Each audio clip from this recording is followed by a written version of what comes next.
webinar focuses on Misericordia's campus-based day services setting, which went through CMS's heightened scrutiny review.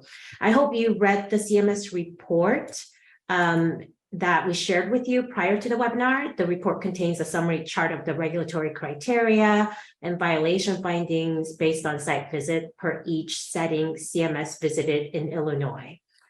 For those of you who could use a refresher on the settings rule and heightened scrutiny, we have a number of videos on the settings rule and related topics posted on the resource page of our website, which is www.togetherforchoice.org.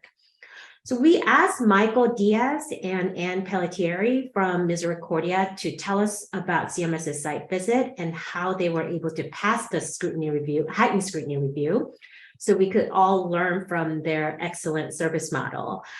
Michael, who is Assistant Vice President of Employment Services and Community Day Services, has been at Misericordia for 30 years, serving in various roles. He has worked in day services for the past 15 years. Anne is currently the Director of Community Day Services, and she has been with Misericordia for 18 years, working in both residential and day services. Welcome, Michael and Anne. Thank you so much for joining us today. Thanks for having us. Yeah, so let's go straight to the questions, okay? So can you please describe Misericordia's Community Day Services? How many men and women does it serve, and what kind of activities does it offer? Sure. So Misericordia's Community Day Services supports our residents and participants that are served under the waiver rule. We have a separate day service program for people that are not a part of the waiver. So of our resident community, we have 76 residents of group homes in the community that come to community day services, as well as an additional 55 residents of our state licensed designated community living facilities.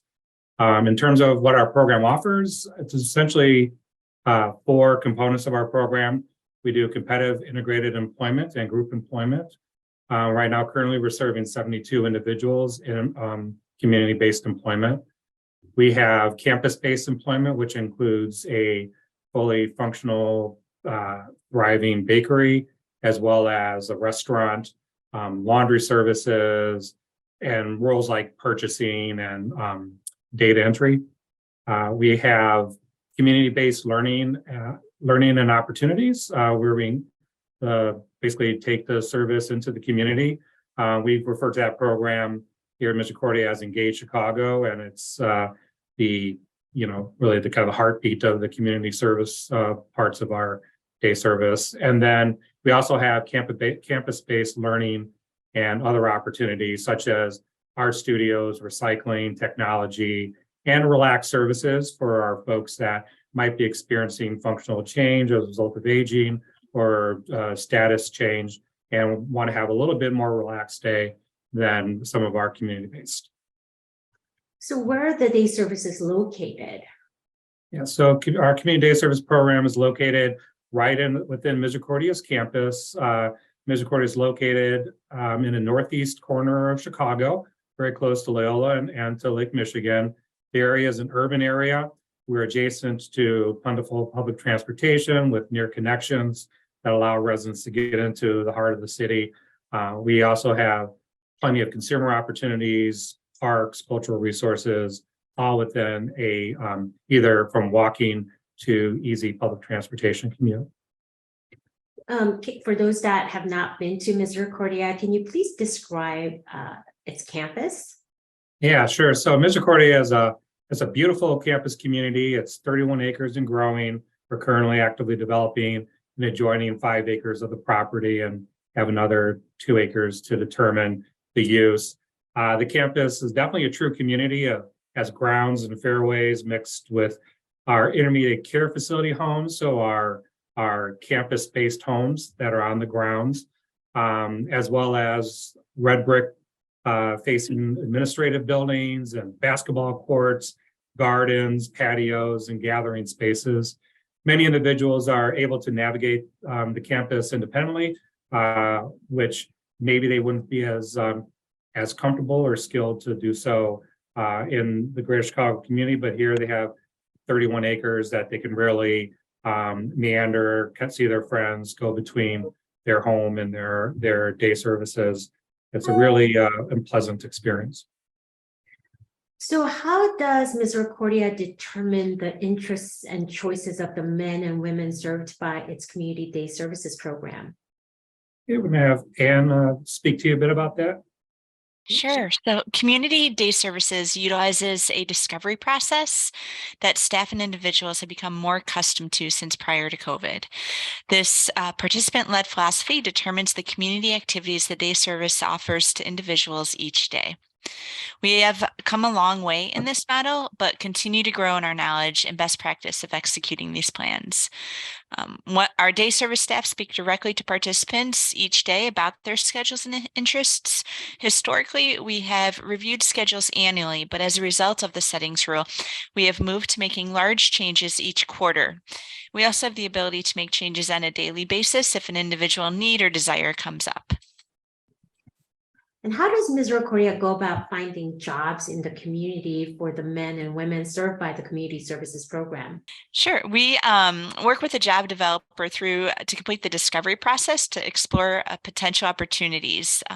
Individuals work each day in looking for opportunities, determining the best fit, and exploring potential leads that may come to our organization.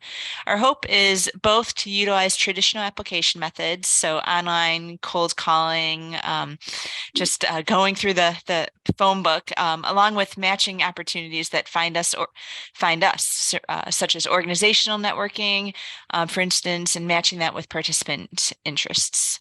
We seek champions when we find community employment, companies, managers, employees who are excited about a partnership with us and a natural support to the individual in the position. And in the past, these champions have been people who go above and beyond to make the employee experience successful for our participants. How successful has the effort to find employment been, especially during the pandemic? Prior to the pandemic, we had 107 individuals in the community with around 140 opportunities. Unfortunately, COVID brought that down to 0. We had to start completely from scratch. During the course of the pandemic, we maintained contact with the employers, and that was successful in many cases. And once we were able to start reemploying individuals, some were able to return to the previous position if that was their choice. Unfortunately, the pandemic did change both business models and economic forecasts for many employers.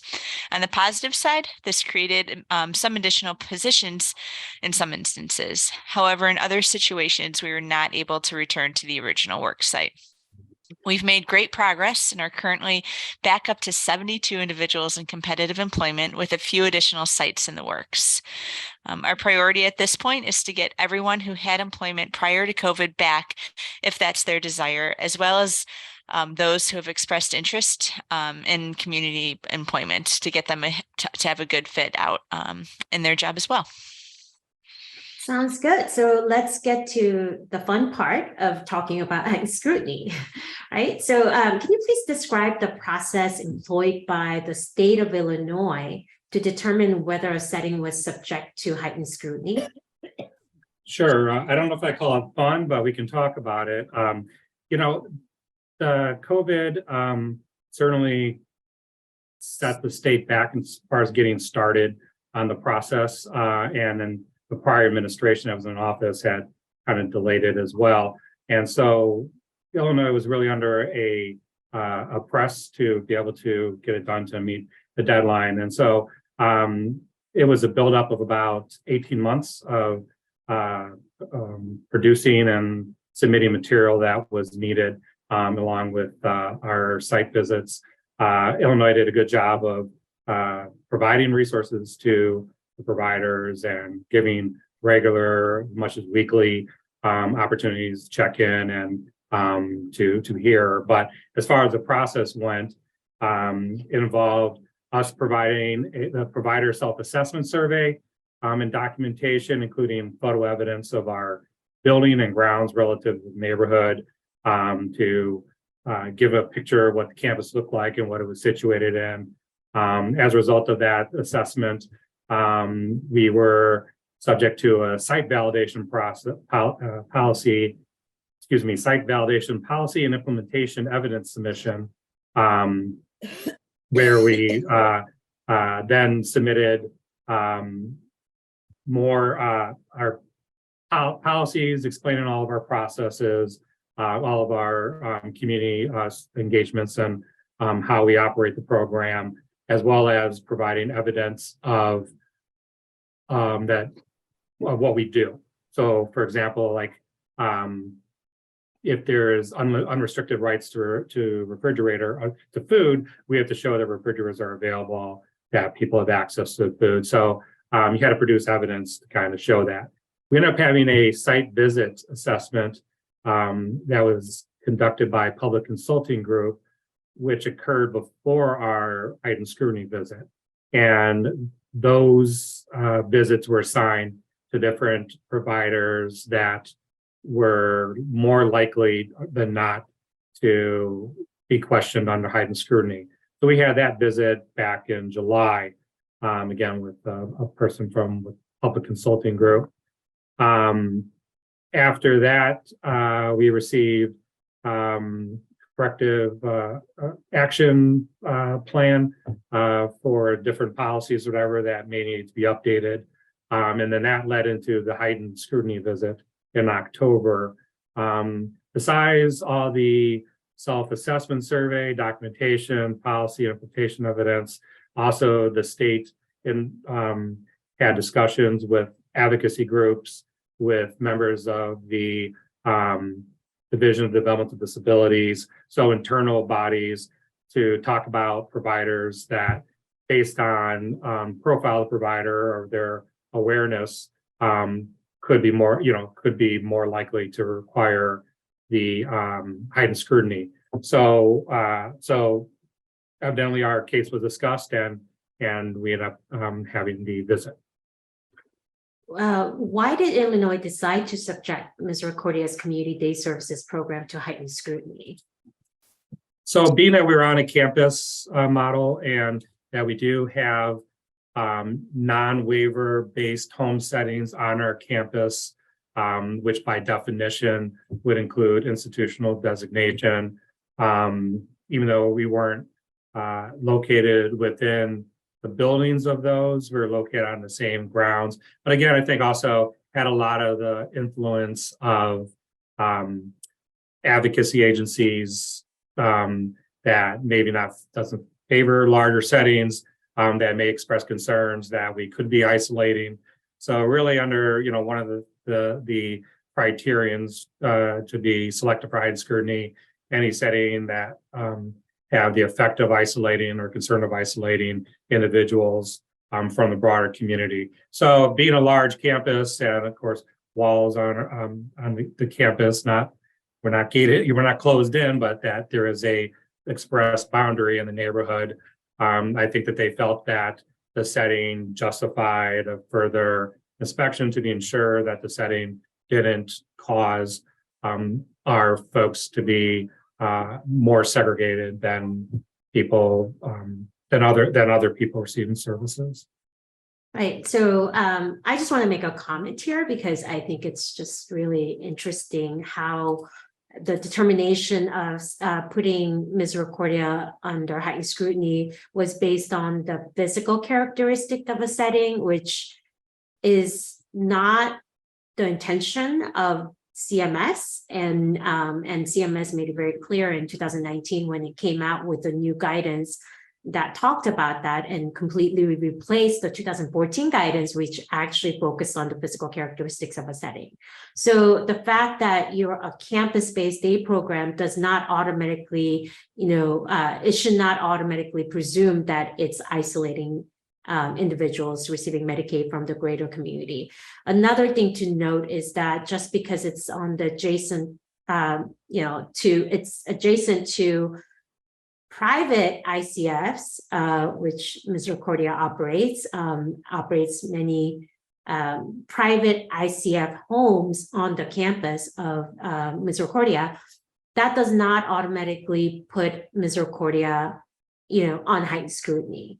I believe that Illinois was wrong in making that determination. But I just wanted to make that note because I don't want the audience to think that just because you have a campus-based services, you're automatically, on the heightened scrutiny review, because that's not the case. So that's my personal opinion. That's not the opinion of Misericordia. It's the opinion of, Ashley Kim Weiss, the National Coordinator of Together for Choice. So I just wanted to make that clear. And I certainly understand that. I would just say that I do feel like the Division of Developmental Disabilities did a good job of communicating with us throughout, and the way that they explained it, statewide really is that the validation is to ensure service, and they express confidence, knowing our quality. They felt confidence in it, but I do understand your point, but I also wanted to share that the division staff did a good job of providing us support. Why it was an assurance while we were going through it. So thank you. Sounds good. All right, so let's describe the site visit by CMS in the state of Illinois. How many CMS and state employees came, and how long were they at the site, and who did they talk to, and what did they review? Yeah. So we had a nice visit. As far as the team composition, there was an official from New Additions, which is a contracted agency by CMS to represent their presence. Unfortunately, the CMS staff that was supposed to come out had an emergent personal matter come up the night before. And so CMS officials were present via virtually with the New Additions staff in terms of on video. They're part of all discussions and were given descriptions as the process went along. Joining them was the Deputy Director of the Division of Developmental Disabilities, who's also the Illinois State Waiver Coordinator. And that was our main liaison while we were going through the process of readying.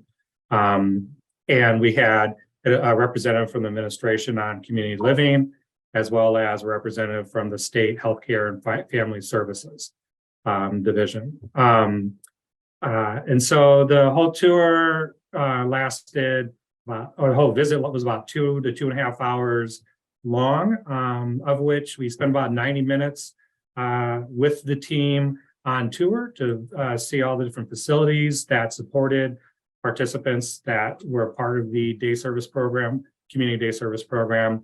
Along the way, the service team stopped and interviewed staff and residents, and really it was more like conversations, interviews via conversation. It was a very comfortable experience for our participants, and they really enjoyed showing off what they were doing and what how their days were meaningful to them. And then we had a bit of time with just with us talking generally about describing the essence of how the program operates. And then they spent the balance of their time, which was about 45 minutes to an hour, looking at personal plans. And so that included several individual service plans produced by the independent service coordinator, along with our program's implementation plans to identify how we would meet the goals of the individual service plan.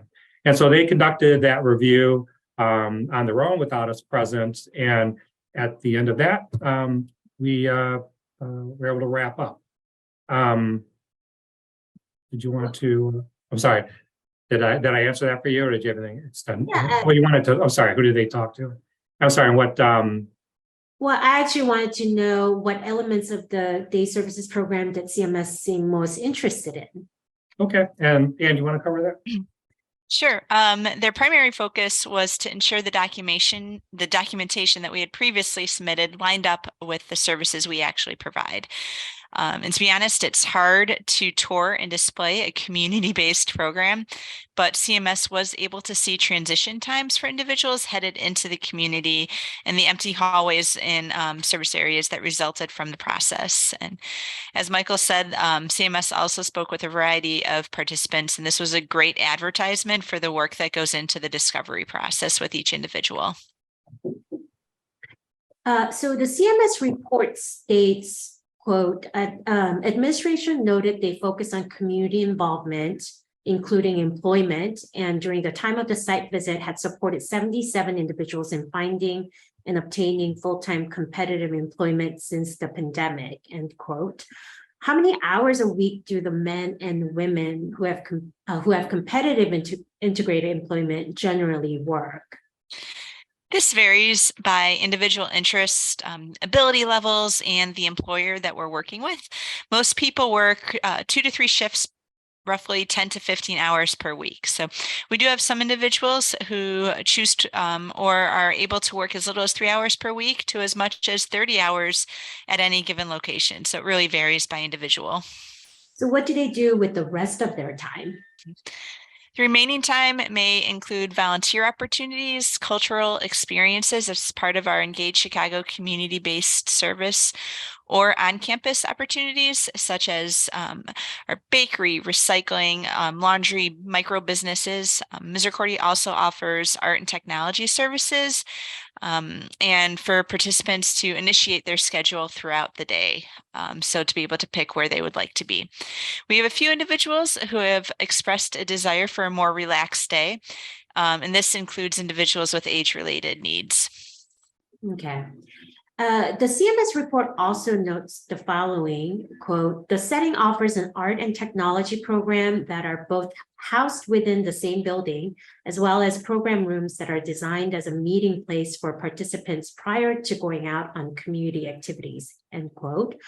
Can you please describe these programs and CMS's reaction to them? Yeah, this is one of the, I think, nicest surprises of the overall visit was the approval and appreciation for the opportunities we did have on campus, that it wasn't just our community base, but that they really commended the opportunities that were available for CDS participants that were on campus, and they got to make those choices with their discovery process. But so with the art program, Community Day Services has 4 different art studios, 3 located on campus and 1 off campus that are that support participants of the CDS program. And one really nice comment was while we were in the art wing. So in the art wing, we have a studio art room, and then a ceramic studio, and then a multimedia art room. They're all kind of on this one long full wing of a building. And in the mixed media room, it's wrapped by windows all the way around. And the contractor person was speaking on the phone to CMS about there's walls of windows all the way around, and the individuals can come work on whatever art projects they want. I've never seen anything like this. And so that, that was really a nice to hear that that our facility-based opportunities could be as appreciated. In technology, we have several technology rooms around campus, but we have one dedicated for our community day service program. And there, the individuals were working on a nationwide network game show that people with disabilities develop and host and participate in. And so they got to see a room full of one-to-one technology resources for everyone, as well as smart board usage. And then when they speak of the different rooms prior to going into the community, those are Engage Chicago rooms. And that's within those rooms where our instructors work with the individuals to do participant guided services. So they work together in those rooms to plan out how they want to go out and study. So they say, oh, I want to study France. Then they'll get together and brainstorm about, okay, well, what about France is interesting? And that just provokes conversation. And eventually the group either expressed interest, kind of identify things that they want to do to understand France. And then they hit the computer and find things in the local area that can support that. Maybe it's French art, French sculpture, or French bistro. And then they research those opportunities, plan all together. So everything is done together with the instructor, with the participants. And so they got to see both individuals that were doing that, but more importantly, when they arrived, the building was full, and 15 minutes later, the building was empty because people were out pursuing those opportunities. So finally, CMS noted, quote, if individuals choose to stay home and not attend day services, the art studio or technology program, they can do so. However, participants indicated that they designed their schedules, participated in the development of the group activities, and desire participation in the art program, so they don't typically choose to stay home. Staff noted that participants come and go from the program as they desire, taking breaks, eating, and controlling their schedule as desired. Participants were free to come and go from the setting and walk around the campus setting, talking with the site visit team as they chose, sharing information about the program without being stopped or interrupted by staff. How significant do you think these factors were in CMS finding that the community day services program passed heightened scrutiny? Well, I indicated that we were actively working on this moment for about 18 months, so with various stages of this. And really it comes down to the participants of the program, and, they made the difference. They sold it because they expressed their reality. That our motto with our staff is we don't get ready, we stay ready. We provide the service that we preach we provide, right? And so the residents told the story. They told the story of loving what they do and the opportunities that they have. And we could do make every effort we could to try to script something, and you're just not going to be able to live in to that moment of the residents expressing their own feelings about their services. So the fact that the overwhelming majority want to come each and every day means that we have to be doing something right.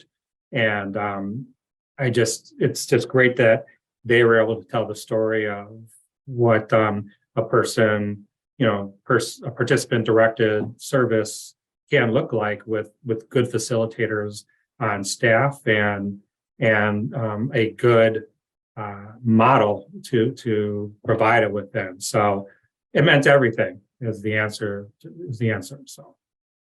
So what training does Misericordia provide its staff on the settings rule?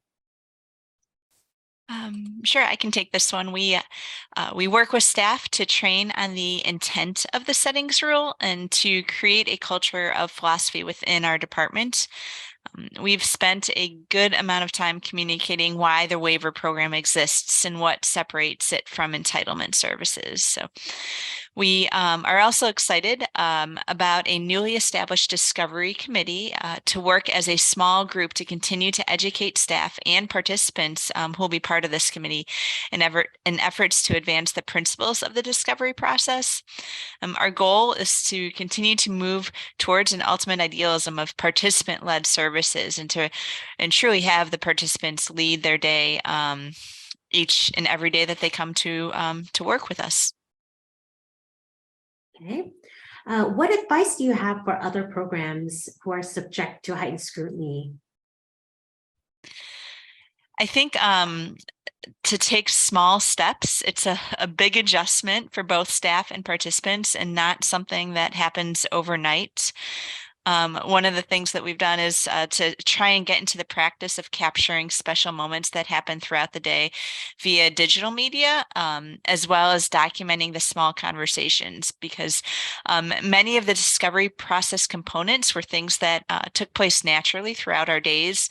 But the hardest part for us was quantifying that with the documentation to support it. So those are some tips from me, Michael. Sure. I think it's always important to me with staff development that we train staff to a philosophy and approach. It's not just about, having staff follow direction, but they have buy-in to what are we trying to do here? And so getting the staff all on the same page, I think a lot of people use the expression, row in the same direction. It's really important. It's not just a set of discrete tasks. And then, within the team, we're looking to identify those team and community champions that can continue to promote that philosophy. So that's where, Ann referring to our discovery committee, we're taking the best of the best, both engaged participants and staff, to think how we can be even better and get more people growing. We really build a program off of sustained relational opportunities in the community. One of the things that have been talked about, but one of the key components of the settings rule is that people are developing natural supports in the community. And, a great way to do that is employment, but also a great way to do that is with volunteering.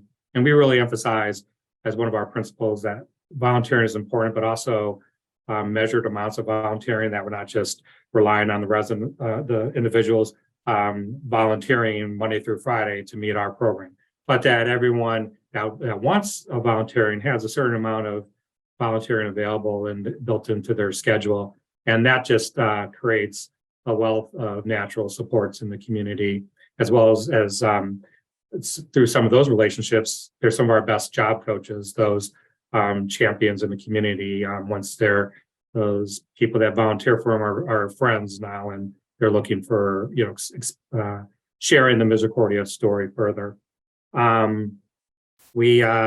States are different. I want to emphasize that. This was our experience with Illinois, and I know every state is given a certain amount of allowance on, where they take the waiver to. So I say work with your state. Again, I emphasize our state really stayed connected to us and were available to us. Always got responses the same day when asked questions, but you have to be part of that communication circle. You have to be an engager and not just waiting to receive. But and again, especially those involved with implementing a waiver, our waiver coordinator was always available, to us. And I would say attending any and all listening sessions just like this regarding waiver implementation, pick the best ideas you hear from as many voices as you can. I can't even begin to think how many different webinars we attended from different groups and such across the country. And I think we try to take a little bit away from each and every one of those. But above all, ensure that quality desired services are provided. Let's get back to that previous question, last question, actually, that is because the residents were able to tell the story, because they told the story that they were living. And I think that's ultimately what we want as providers, what our families want, certainly what the participant wants, but it's also what CMS wants. We want to make sure the money is going to something that is providing a quality, meaningful day for the person. And that's what we all walk through the door striving to do every day. Yeah. So it was, I think it's important to really, think about, it's not about complying with the rule, but it's about focusing on the needs of the individuals with, Right.